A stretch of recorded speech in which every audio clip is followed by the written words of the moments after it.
Seguro que lo has visto, o al menos te han contado una de sus escenas. Una chica joven en camisón retorciéndose en el suelo de una habitación oscura, comiendo insectos, gritando en idiomas muertos con una voz que pareciera salir de las cañerías del infierno. La película se llama El exorcismo de Emily Rose y es una obra maestra del terror, ¿verdad? Nos encanta esa película porque nos venden la mentira más cómoda del mundo. Nos dicen que el mal es un monstruo externo, que el mal es un demonio con cuernos que entra en tu cuerpo sin permiso y que la única cura es un sacerdote valiente con un crucifijo y mucha fe. Seguro saliste del cine asustado, miraste debajo de la cama pensando, pobre chica, luchó contra el diablo. Pero te tengo malas noticias para tu nostalgia y sobre todo para tu miedo. Te han mentido.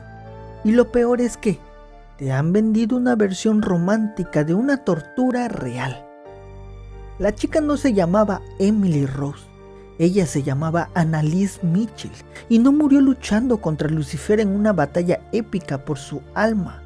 No, ella murió ahogada en su propia neumonía, pesando tan solo 30 kilos, con las rodillas rotas y los dientes destrozados, mientras que 4 adultos, incluyendo sus propios padres, la miraban consumirse día tras día, convencidos de que estaban haciéndole un favor.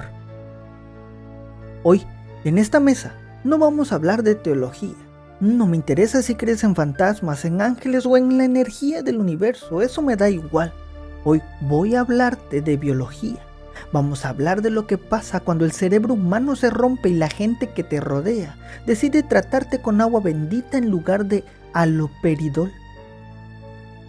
Si vienes buscando historias de miedo para no dormir, te equivocaste de canal. Aquí no vas a encontrar al hombre del saco. Aquí vas a encontrar algo mucho más aterrador. Vas a encontrar expedientes médicos, autopsias ignoradas y diagnósticos psiquiátricos que se barrieron bajo la alfombra. Porque la historia de Annalise Mitchell no es la prueba de que el diablo existe. Esta es la prueba definitiva de que la ignorancia, cuando se disfraza de piedad, es la asesina más eficiente que ha creado la humanidad. Soy el enfermero maldito y esto es mitopatía. Bienvenidos a la sección del nosocomio, donde no tenemos piedad con tus leyendas urbanas. Hoy vamos a abrir el cadáver del mito más famoso del siglo XX.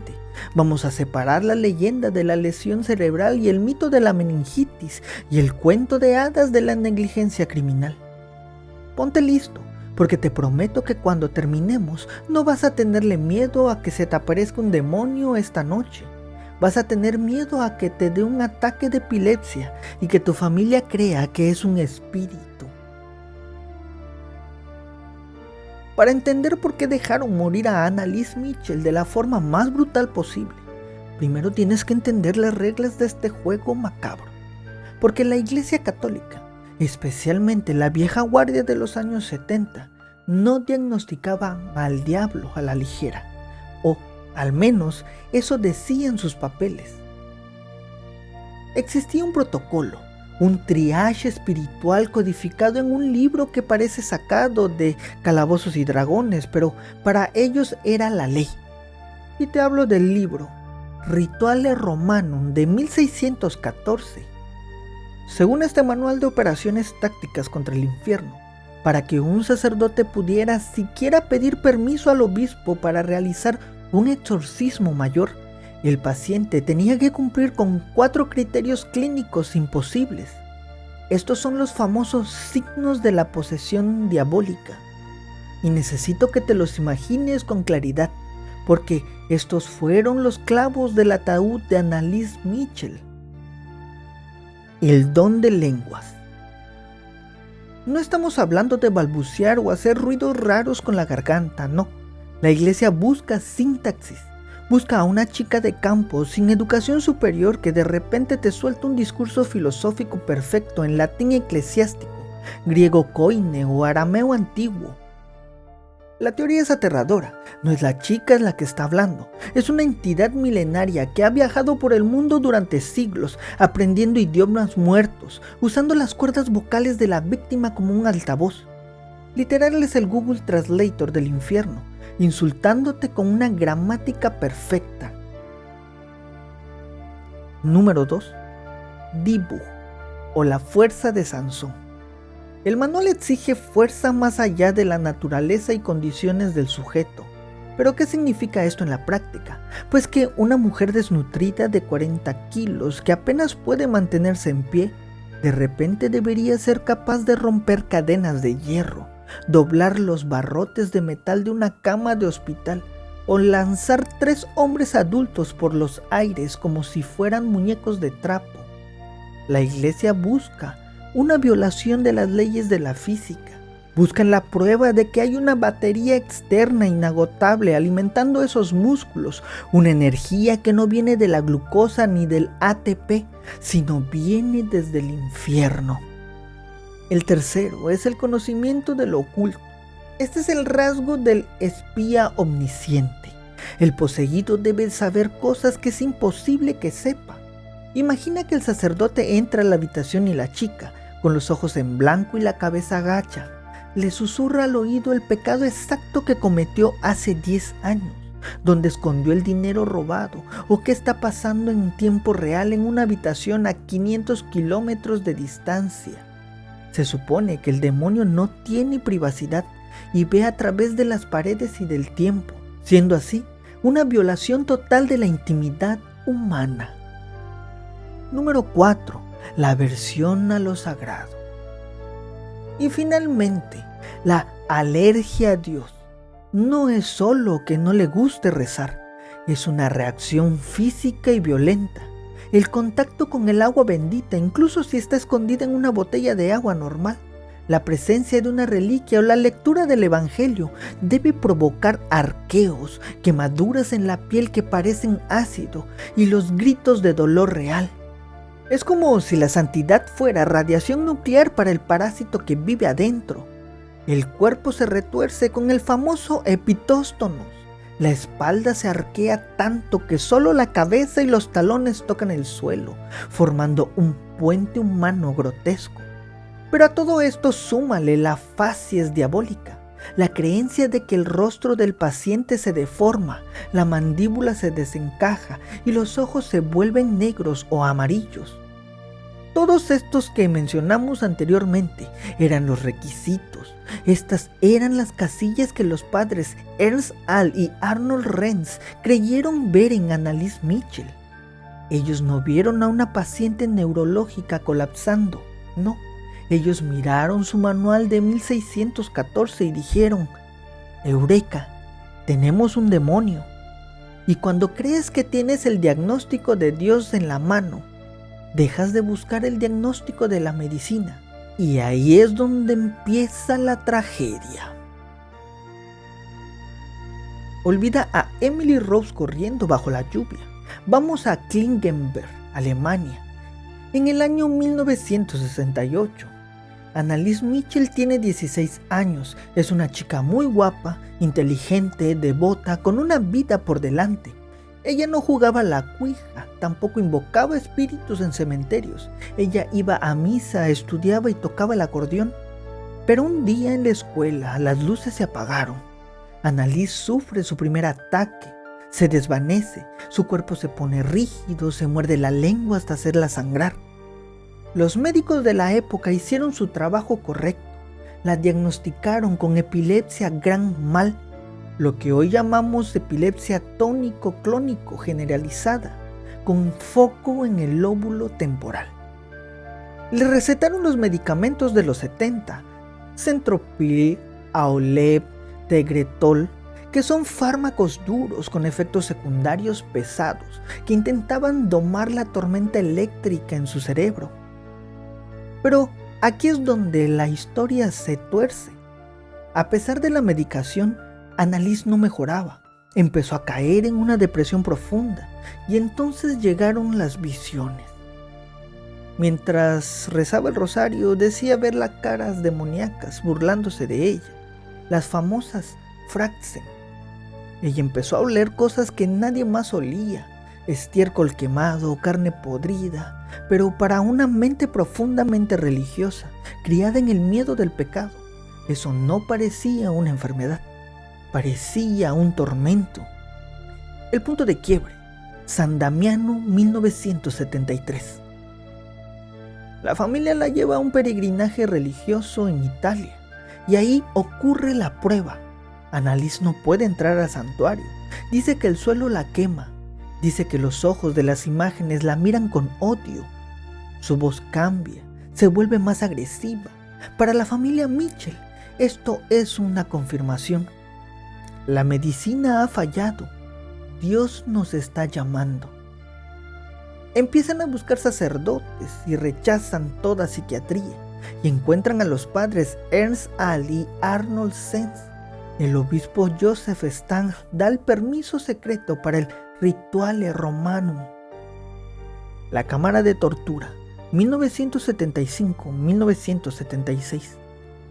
Aquí entramos en la parte que la película romantiza, pero que en realidad fue un campo de concentración doméstico. Durante 10 meses, Annalise fue sometida a 67 sesiones de exorcismo, 4 horas al día, 2 curas gritándole en latín, ordenando a los demonios que salieran, mientras ella estaba atada, delirando y sufriendo. Los sacerdotes le ordenaron y sus padres consintieron que ella dejara la medicación. La dejaron sin su chaleco salvavidas químico en medio del océano de la psicosis. Annalise empeoró drásticamente. Como parte del ritual de penitencia, la obligaban a realizar hasta 600 sentadillas diarias, arrodillándose y levantándose, arrodillándose y levantándose. La autopsia posterior revelaría que sus ligamentos de la rodilla estaban rotos, sus huesos se frotaban entre sí. ¿Te imaginas el dolor de hacer sentadillas con las rodillas destrozadas durante 4 horas, gritando mientras tus padres están rezando el Ave María? La degradación final. Annalise dejó de comer. Decía que los demonios no la dejaban tragar. En cualquier hospital del mundo le habrían puesto una sonda nasogástrica y suero intravenoso, pero en casa de los Mitchell decidieron que el ayuno debilitaría al demonio. Aunque esto solo debilitó a la chica. Empezó a beber su propia orina del suelo, empezó a comer arañas y moscas, empezó a morder las paredes, se escondía debajo de la mesa ladrando como un perro, pesaba menos de 35 kilos y tenía los ojos hundidos, los dientes destrozados por el bruxismo y moretones en todo el cuerpo por las ataduras. Pero el 30 de junio de 1976 fue su última sesión. Estaba tan débil que no podía hacer las flexiones, así que sus padres la ayudaron a subir y a bajar, como marionetas moviendo un cadáver. Tenía una fiebre muy alta, neumonía, estaba en fallo multiorgánico por deshidratación. Sus últimas palabras susurradas a su madre esa noche no fueron en latín ni en arameo, fueron en alemán, con una voz de una niña asustada. «Mami, tengo miedo». A la mañana siguiente, el 1 de julio, la encontraron muerta en su cama. Pesaba 30 kilogramos. El demonio se había ido y se llevó el alma de la chica de 23 años con él. Los padres y los curas dijeron que había sido liberada, pero el fiscal del estado dijo que había sido asesinada por negligencia. Muy bien. Ya lloramos, ya nos asustamos y ya vimos cómo la fe ciega destruye un cuerpo. Pero ahora vamos a lo que debieron hacer en 1976. Vamos a usar la cabeza. Así que es momento de guardar tu Biblia y sacar tu libro de fisiología, porque voy a explicarte por qué Annalise Mitchell no tenía 6 demonios adentro. Ella tenía un cóctel de patologías neurológicas y psiquiátricas que hoy, con el tratamiento correcto, la tendrían viva y probablemente dando clases como la maestra que ella soñaba ser.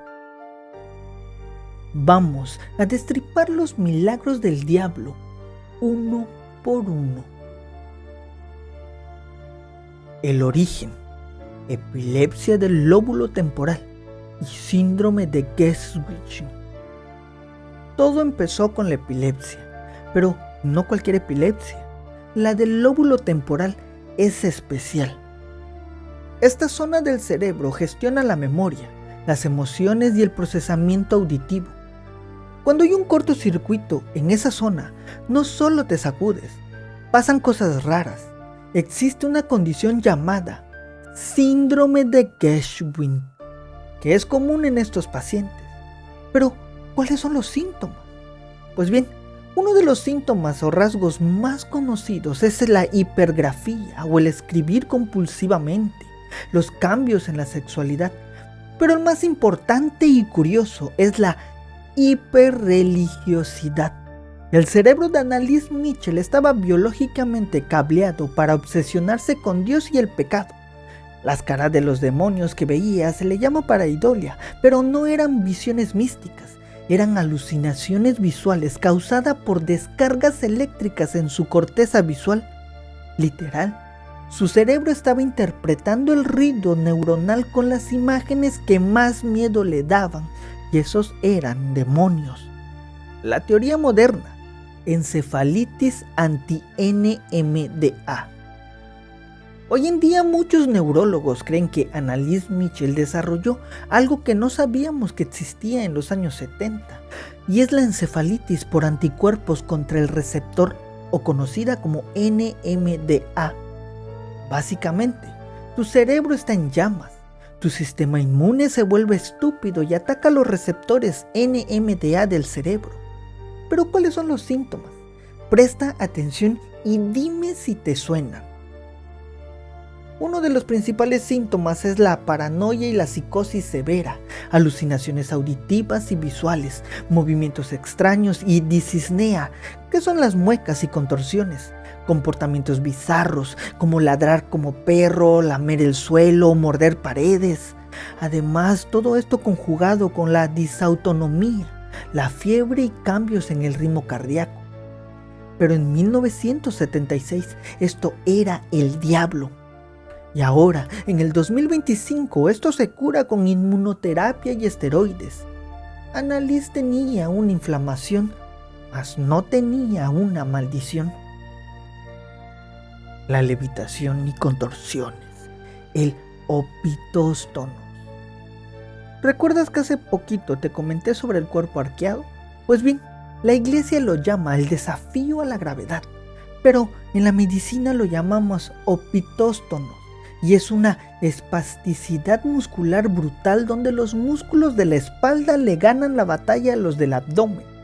Y esto es muy común en el tétanos, en las intoxicaciones o en el daño cerebral severo. Pero, ¿y la fuerza sobrehumana? Pues bien, te lo explico fácil. La supresión de la inhibición cortical. O sea, tu cerebro limita tu fuerza para que no te rompas los huesos al abrir una puerta. Pero en un estado de agitación psicomotriz extrema o psicosis, la adrenalina inunda el sistema y el cerebro quita esos frenos de seguridad. Annalise no tenía la fuerza de Sansón, tenía la fuerza de una persona aterrorizada que no siente dolor porque sus receptores están saturados. Por eso se rompía las rodillas y los dientes, pero no era poder. Era autodestrucción mecánica. La xenoglosia o lenguas muertas. Bien, analicemos las cintas de audio. Ich hätte mir nie gedacht, dass das so grausam ist. Ich habe mir immer gedacht, ja, also, ja, ich will auch für die anderen leiden, damit die nicht mehr kommen so. Aber dass das dann so schlimm ist und so grausam und so furchtbar, nee. Die müssen in eigenen Seminaren ausgebildet werden, die dürfen nicht auf die anderen Universitäten. Kapiert? Klar. Ist da sonst noch etwas zu sagen? Weil Weil der deutsche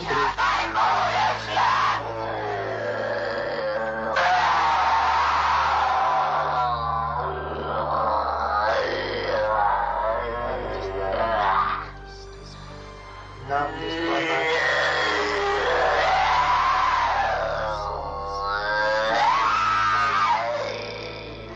Annalise no daba discursos en latín fluido. Ella repetía frases litúrgicas cortas, estereotipadas y mezcladas con gruñidos. Esto lleva por nombre criptomnesia y ecolalia. Criptomnesia es recordar cosas que creías olvidadas. Annalise iba a misa casi a diario. Escuchó esas frases en latín miles de veces. Y en su estado delirante, su cerebro accedía a esos archivos de memoria profunda y los escupía sin contexto. Y la voz gutural, por favor, imagínate que te pasas 10 meses gritando 4 horas al día sin beber agua. Tus cuerdas vocales se llenan de nódulos, se inflaman y se desgarran. Obviamente que tu voz va a sonar como la de un monstruo. A eso también se le conoce como laringitis crónica y sumada a la desnutrición, pero no era Belcebú el que estaba hablando. El miedo a lo sagrado, condicionamiento pavloviano. Pero ¿por qué Annalise le temía al agua bendita? Piensa en esto simplemente. Annalise creía profundamente que estaba maldita. Su familia y los curas le confirmaban a diario que el diablo estaba dentro de ella. El crucifijo, el agua bendita, la iglesia, para ella dejaron de ser símbolos de paz y se convirtieron en los disparadores de su trauma. A esto se le conoce como condicionamiento clásico. Un estímulo, como la cruz, el agua bendita, tiene como respuesta el pánico o el dolor. Su cerebro anticipaba el dolor del exorcismo cada vez que veía una sotana. Esa era una respuesta de estrés postraumático en tiempo real. A ella no le quemaban la piel, le estaban quemando la psique.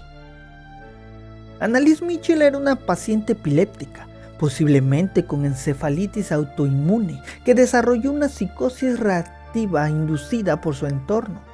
Fue privada de tratamiento médico, privada de alimento y sometida a estrés físico y psicológico extremo. El diagnóstico final no era una posesión demoníaca, era el diagnóstico de status epilepticus, desnutrición severa y fallo multiorgánico. La ciencia explica cada grito, cada golpe y cada visión. No hacía falta magia para destruir un cuerpo humano, solo hace falta ignorar cómo funciona. Pero, ¿sabes cómo terminó toda esta historia de terror? No terminó con un vórtice tragándose la casa, ni con el diablo riéndose en la oscuridad. Esta historia terminó en un tribunal aburrido, lleno de abogados, en Aschaffenburg en 1978. Los padres de Annalise Michel y los 2 exorcistas, Ernest Alt y Arnold Renz, se sentaron en el banquillo de los acusados. El cargo fue simple: homicidio negligente. Durante el juicio, los sacerdotes pusieron las famosas cintas de audio. Querían demostrarle al juez que el demonio existía. Querían que el jurado escuchara los gruñidos para justificar por qué nunca llamaron a una ambulancia. Pero el tribunal no escuchó a Lucifer. El tribunal escuchó a una chica enferma gritando por ayuda. Los peritos forenses fueron brutales. Declararon bajo juramento que Annalise murió de inanición. O sea, su cuerpo se había consumido a sí mismo. Y soltaron la frase más dolorosa durante todo el juicio. Annalise Michel podría haberse salvado con tratamiento médico forzoso, incluso una semana antes de su muerte. Sí, escuchaste bien. Una semana antes de su muerte, 7 días antes de ese final perturbador, cuando ella ya pesaba 30 kilos y tenía neumonía. Un simple suero, un antibiótico, un sedante la habrían traído de vuelta. El veredicto fue culpable, aunque la sentencia fue ridículamente leve. 6 meses de prisión suspendida, pero nadie fue a la cárcel. El mensaje histórico quedó grabado. Dios no es excusa válida para dejar morir a nadie. Y aquí es donde llegamos a la parte que da nombre a esta sección. Lo realmente aterrador. Si después de todo esto sigues pensando que lo que te da miedo son los audios de YouTube o la cara de la actriz en la película, estoy seguro que no entendiste nada. Porque lo realmente aterrador no es que existan demonios. Ojalá fueran demonios, porque a los demonios se les puede combatir con fe. No, lo aterrador es la fragilidad de la razón humana. Es saber que el cerebro es un órgano de carne, grasa y electricidad que se puede romper. Y cuando eso sucede, tu realidad se rompe con tu cerebro. Lo más aterrador es saber que una inflamación microscópica, conocida como encefalitis o un fallo eléctrico o epilepsia, pueden borrar quién eres, hacerte odiar a quienes amas y convertir tu vida en una alucinación continua. Pero hay algo peor. Lo más aterrador de este caso no es la enfermedad de Annalise Mitchell, es la reacción de sus padres. Joseph y Anna Mitchell amaban a su hija. Ellos no eran asesinos seriales, eran padres devotos y sin embargo, la amaron de una forma tan tóxica, tan ciega y tan estúpida que la torturaron hasta la muerte, pensando que la estaban salvando. El mito de la posesión es peligroso porque deshumaniza. En el momento en el que etiquetas a un esquizofrénico, a un epiléptico o a un bipolar con posesión, dejas de ver a un humano sufriendo. Ves un campo de batalla, ves a un enemigo y contra el diablo todo vale. Vale atarlo, vale golpearlo, vale dejarlo sin comer. La empatía se apaga porque crees que estás luchando contra el mal cuando en realidad estás matando al enfermo. Annalise Mitchell fue una víctima, pero no fue una víctima del infierno. Fue una víctima de un sistema de creencias que valoraba más el dogma que la vida. Fue víctima de la idea medieval de que el sufrimiento purifica, cuando la medicina moderna sabe que el sufrimiento solamente duele. Por eso decidí crear Mitopatía, porque hoy, en pleno siglo XXI, sigue habiendo gente amarrada en sótanos. Sigue habiendo niños con ataques de epilepsia a los que los llevan con chamanes en lugar de neurólogos. Sigue habiendo gente que muere de vergüenza y miedo porque les dijeron que su depresión es falta de Dios. Tu responsabilidad no es creer, tu responsabilidad es dudar. Si ves a alguien sufriendo, no busques agua bendita, busca evidencia. Los verdaderos demonios son la ignorancia, el estigma y el fanatismo, y esos no se van con rezos, se van con ciencia, con empatía y con un diagnóstico correcto. Y esto fue Mitopatía, desde el corazón del nosocomio, donde no le tenemos miedo a los muertos, le tenemos miedo a los vivos que no piensan. Si tienes otro mito médico, otra leyenda urbana u otro milagro que apeste a fraude, déjalo en los comentarios, porque aquí tenemos bisturí para todos. Yo soy el enfermero maldito y cuida tu cerebro, porque es el único que tienes.